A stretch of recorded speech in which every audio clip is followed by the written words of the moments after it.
My boyfriend adopted an experimental beagle, and I was about to order its supplies online when the on-screen comments appeared.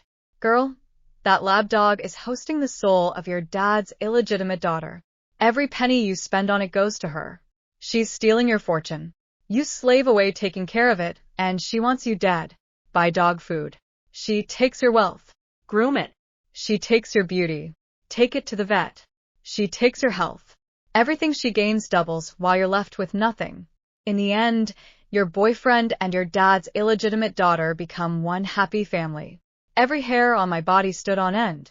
I tried to talk to Sydney Henson about giving up the adoption, but he accused me of having no compassion. The dog's been through enough already. It finally has a home. You can't just decide not to keep it. Are you worried she'll take away some of the love I have for you? Can you not be so petty?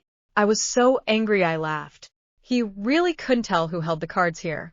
I turned around and adopted the meanest, most unhinged cat they had, a certified psycho, king of the shelter, her life or her stolen fortune. The illegitimate daughter would have to pick one. Of course, Sydney doesn't want you to give up the adoption. That dog's body is a perfect match for your dad's illegitimate daughter. That bastard planned the whole adoption with your own father. After you die, your mother grieves herself into a car accident. Your father doesn't spare a second thought. Nail funeral. He cremates your mother and dumps the ashes in the garbage. I left the pet adoption center and went straight to the hospital. Following the on-screen comments directions, I spotted my father just as they said I would. He walked into an ICU room. Through the faint reflection in the glass, I saw him pull a woman into his arms. The dog's been adopted. The woman's expression eased. She stepped away from my father and moved to the bedside. She stroked her daughter's ravaged face, her expression gentle. Then the girl on the bed seized her hand. The voice that came out was dry and cracked, like a broken bellows. Mom, does that mean I'll get better soon? As long as Madison Sanchez treats that dog well, I can drain her fortune bit by bit. Eventually even her looks and her health. When her mother nodded, the girl in the hospital bed laughed like she'd lost her mind. Her neck, wrapped tight in white gauze, arched high. The sight of it sent a chill straight down my spine. My father stepped forward, gripped the girl's hand, and murmured gently, "Good girl. Soon you'll see the light of day again." One cozy little family, loving and warm. It made my teeth ache just watching. I didn't disturb them. I left without a sound. Back home, Sydney had already brought the beagle over, just as I'd expected. He unclipped the leash and let the dog tear through the apartment, knocking things over at will. Then he turned to me. "Maddie, this dog is really well behaved. Haven't you heard the saying? A dog brings good luck. Having her in our home is bound to be a blessing for both of us." I folded my arms. Behind me, something else crashed to the floor. Not for the first time. This is what you call well-behaved? The dog's yours. Anything of mine it breaks. You replace at full price. Sydney's composure cracked. He slapped his debit card into my palm. "It's just a few things. I can afford that much. But let's be clear. The dog stays. Permanently. You and I are going to take good care of her together and make her feel like part of a family." His fingers clamped tight around the card as he held it out, eyes darting. He clearly didn't believe I'd actually take it. After all, in all the time we'd been dating, I was the one footing his bills.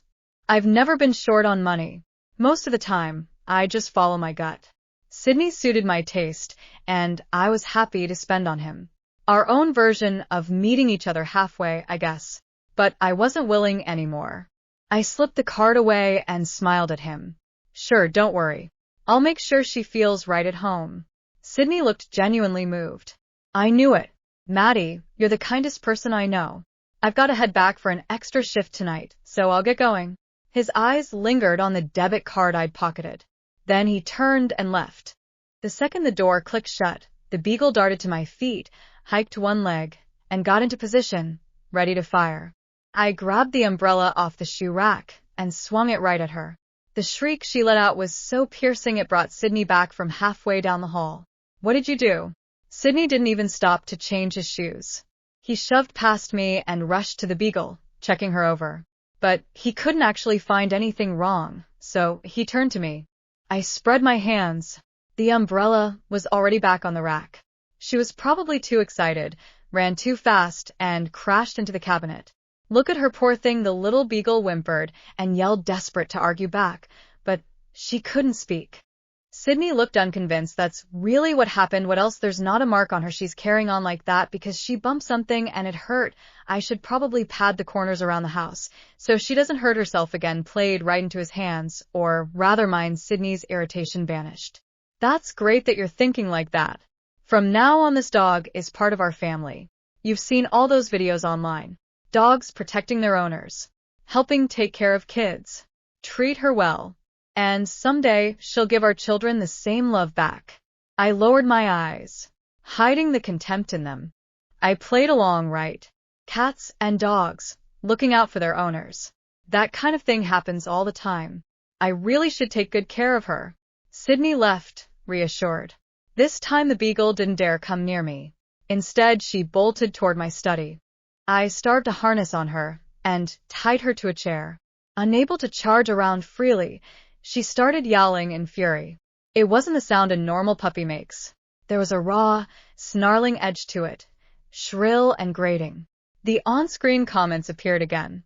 You can tell from the way she's acting that the illegitimate daughter has possessed her.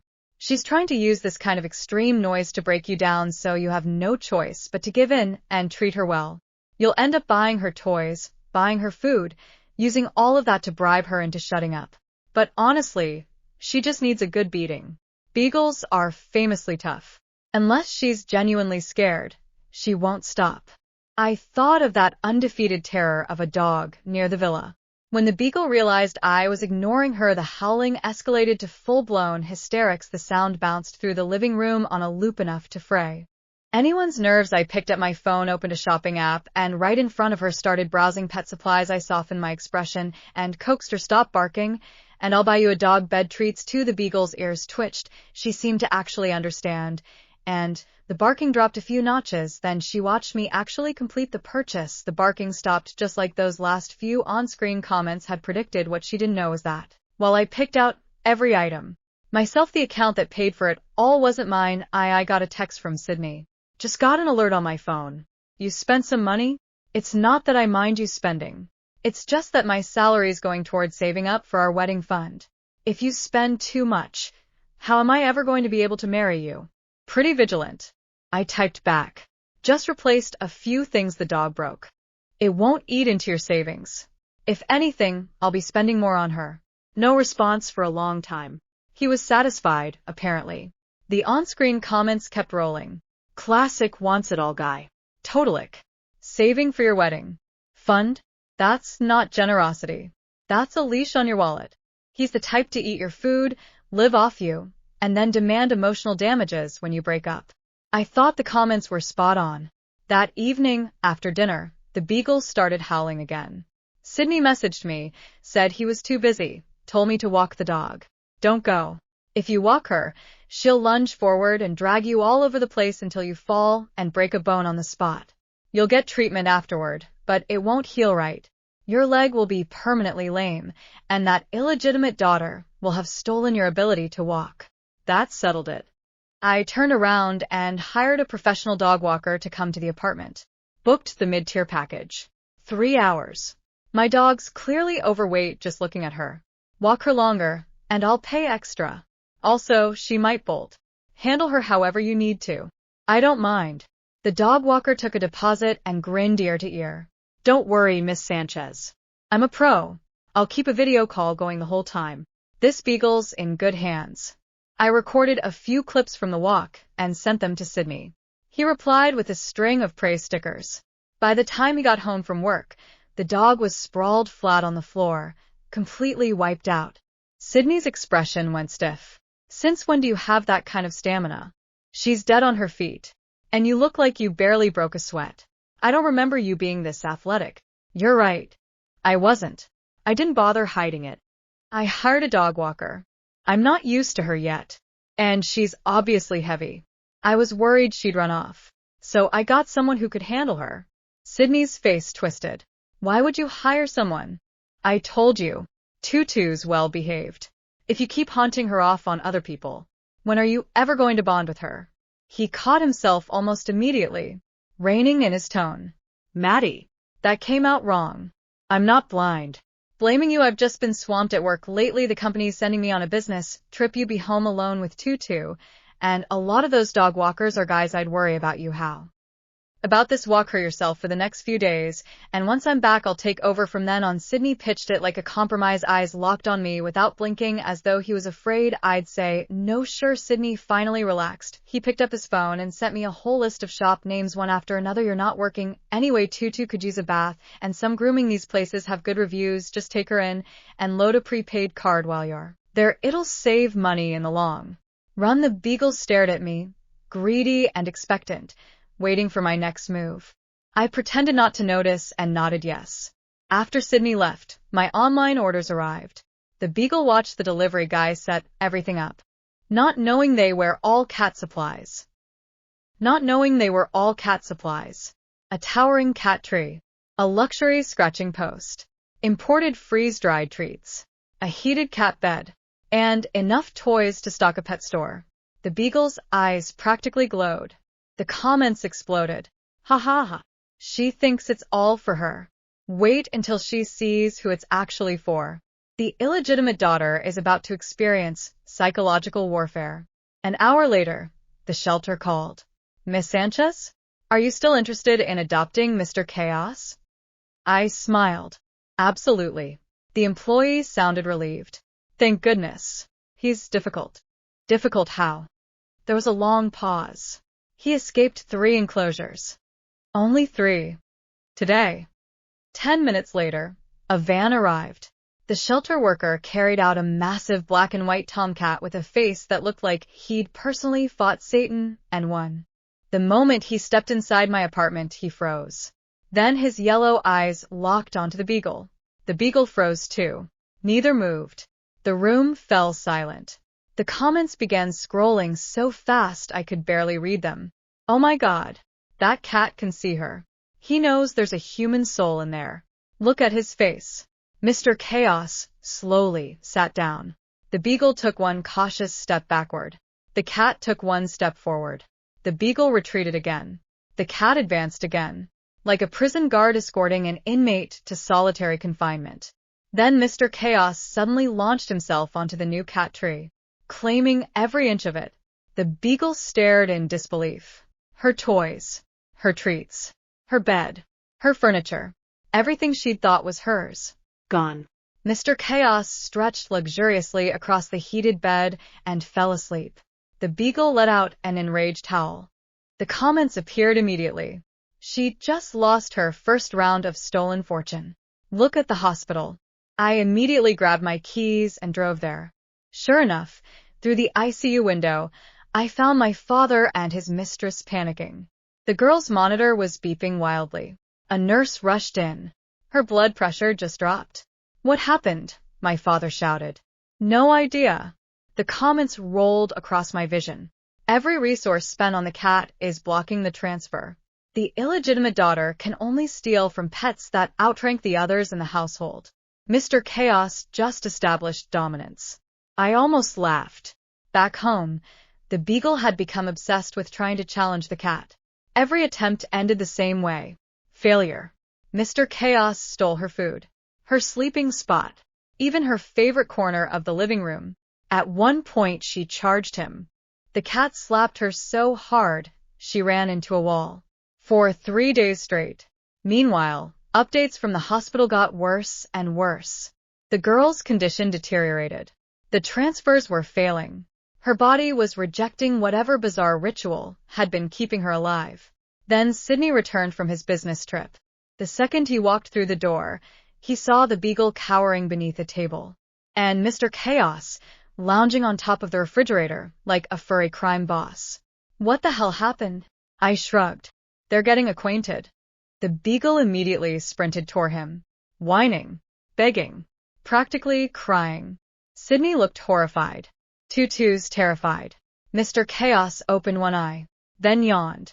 The beagle instantly retreated. The comments were dying. I love this cat. Best adoption decision ever. The illegitimate daughter is losing her mind. That night, Sydney secretly tried to remove Mr. Chaos. I caught him carrying the cat carrier toward the door. Going somewhere? His face went pale. I just think he'd be happier somewhere else. No. Maddie. No. For the first time since we'd started dating, I looked him straight in the eye. Touch my cat again, and you're out. Something flashed across his face. Not guilt. Not shame. Fear. The next morning, I followed him. Instead of going to work, he drove directly to the hospital. Straight to the illegitimate daughter's room. I recorded everything. Every conversation. Every confession. Every detail of their plan. How my father had funded the experiment. How Sydney had targeted me. How the beagle was meant to drain my life until I died. How they'd split my inheritance afterward. By the time they noticed me standing in the doorway, it was already too late. My father looked like he'd seen a ghost. Maddie. I hit play. His own voice filled the room. Confession after confession. The silence afterward was deafening. Then the hospital room door opened. Police officers entered. Apparently, one of the nurses had already reported concerns about financial abuse and medical fraud. My recordings were the final piece they needed. Sydney collapsed into a chair. My father started screaming. His mistress fainted. And the illegitimate daughter, she laughed. Laughed and laughed until she started choking. Because at that exact moment, somewhere across town, Mr. Chaos had apparently decided the beagle's food looked delicious. The transfer connection snapped completely. The monitors erupted into alarms. Doctors flooded the room. The comments flashed one final time. The theft is over. Everything stolen returns to its rightful owner. For a moment, I felt dizzy. Then, strangely light. Like a weight I'd been carrying for years had disappeared. Months later, my father was bankrupt from lawsuits. His mistress vanished. Sydney was facing criminal charges. And the illegitimate daughter survived, but every treatment funding source disappeared overnight. As for me, my business doubled in size. My health improved. Even my friends commented that I looked younger. One evening I sat on my balcony drinking tea. Mr. Chaos sprawled across my lap like a king surveying his kingdom. Down below, a dog walker passed by, leading a beagle. The dog took one look at my balcony and immediately tried to run in the opposite direction. Mr. Chaos lazily opened one eye. The beagle yelped and nearly dragged its owner into traffic trying to escape. The cat closed his eye again, satisfied. Some heroes wear capes. Others have criminal records at animal shelters. 3 months later, I thought it was over. My father was ruined. Sydney was awaiting trial. The illegitimate daughter was confined to a hospital bed. Mr. Chaos ruled my penthouse like a furry dictator. Life was good. Then the comments appeared again. No way. She's trying one last time. Everybody run. I nearly dropped my coffee. What now? The comments flew past, so quickly they blurred. The illegitimate daughter found another host. Not a dog. Not a cat. A human. That same afternoon, a live stream suddenly went viral. The illegitimate daughter's mother had started broadcasting from outside the hospital. Crying. Begging for donations. Claiming her daughter was dying. Millions watched. Millions donated. Within 48 hours, she'd raised more money than most people saw in a lifetime. Then greed took over. Instead of paying medical bills, she bought luxury cars, jewelry, a mansion, private security. The comments mocked her nonstop. Speedrunning karma. This won't end well. 1 week later, she decided to celebrate. She rented a yacht, invited influencers. Champagne flowed like water. Halfway through the party, she stood on the upper deck, recording a video. I always knew I deserved this life. A helicopter passed overhead. The downdraft knocked loose a decorative arch they'd installed for photos. The arch struck a giant ice sculpture. The sculpture toppled into a stack of champagne crates. The crates rolled across the deck. One guest slipped, grabbed another guest, who grabbed a waiter, who crashed into a grill. The grill ignited a decorative fireworks display. The fireworks shot sideways instead of upward. Everyone panicked. People dove overboard. The yacht captain lost control. The yacht slammed into the marina. The marina's fuel pumps exploded. The resulting fireball became international news. She survived. Somehow. Barely. But her mansion, cars, accounts, sponsorships, and reputation were all gone within a month. Meanwhile, my father fled the country. At least he tried. He boarded a private plane using a fake passport. The plane never even took off. A maintenance truck accidentally backed into the landing gear. The flight was canceled. While arguing with airport staff, he slipped on a puddle, fell backward, and shattered his hip. The video leaked. It became a meme. His last remaining investors abandoned him, bankrupt. Completely. As for Sydney, his downfall became legendary. While awaiting sentencing, he agreed to an interview. He planned to tell his side of the story, clear his name, win public sympathy. Instead, during the live broadcast, Mr. Chaos somehow escaped his carrier at the veterinary clinic next door. Nobody ever figured out how. Security footage only showed him opening 2 doors. By himself. The cat wandered into the studio, jumped onto Sydney's desk, and knocked over an entire lighting rig. The lights crashed. The backdrop collapsed. The teleprompter shattered. The host broke her wrist. And Sydney, trying to dodge everything, sprinted directly into a glass wall he thought was a doorway. The clip reached hundreds of millions of views. He became a laughingstock overnight. No employer would touch him afterward. But the craziest ending belonged to the illegitimate daughter. After losing everything, she became obsessed with proving she could still steal my life. One night, she escaped the hospital, stole a car, and drove toward my house. The comments returned one final time. Oh no. Oh no no no. This is peak karma. I looked outside. In the distance, sirens wailed. The girl sped through an intersection, ran a red light, missed a truck by inches, Swerved. hit a median, launched the car into the air. The vehicle flipped directly into a transport trailer carrying inflatable swimming pools. Hundreds of boxed pools burst loose. One of the giant packaged pools struck a roadside billboard. The billboard collapsed. The falling billboard hit a crane. The crane dropped a boat. The boat smashed into a fountain. The fountain exploded upward like a geyser. And somehow, against all known laws of probability, the stolen car landed upside down inside one of the inflatable pools that had filled with water from the shattered fountain. She survived. Again. But the footage became the most replayed accident video in the country. Every conspiracy forum, every news station, every social media platform. For years, people argued whether it was real. Meanwhile, she spent the rest of her life explaining how she managed to crash a car into a swimming pool that had fallen out of the sky.